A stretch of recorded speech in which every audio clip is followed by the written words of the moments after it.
يا بني آدم، كيف تعصوني وأنتم تجزعون من حر الشمس والرمضاء؟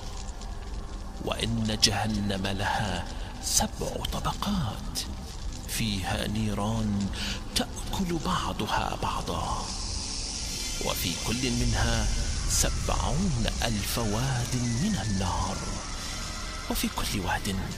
70,000 شعبة من النار،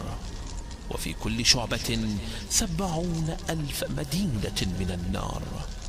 وفي كل مدينة 70,000 قصر من النار، وفي كل قصر 70,000 دار من النار، وفي كل دار 70,000 بيت من النار، وفي كل بيت 70,000 بئر من النار، وفي كل بئر 70,000 تابوت من النار، وفي كل تابوت 70,000 شجرة من الزقوم، وتحت كل شجرة 70,000 وتد من النار، مع كل وتد 70,000 سلسلة من النار، وفي كل سلسلة 70,000 ثعبان من النار، وطول كل ثعبان 70,000 ذراع،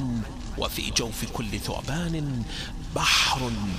من السم الأسود، وفيها 70,000 عقرب من النار، ولكل عقرب 70,000 ذنب من النار، وطول كل ذنب 70,000 فقارة،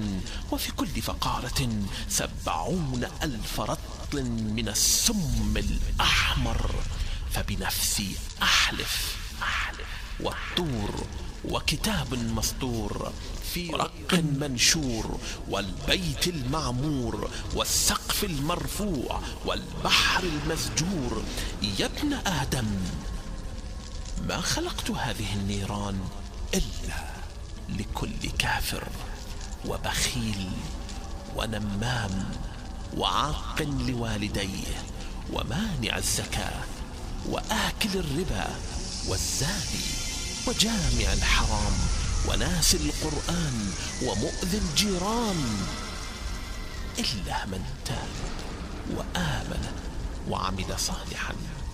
فارحموا أنفسكم يا عبيدي، فإن الأبدان ضعيفة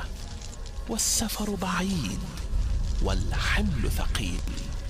والصراط دقيق والنار لظى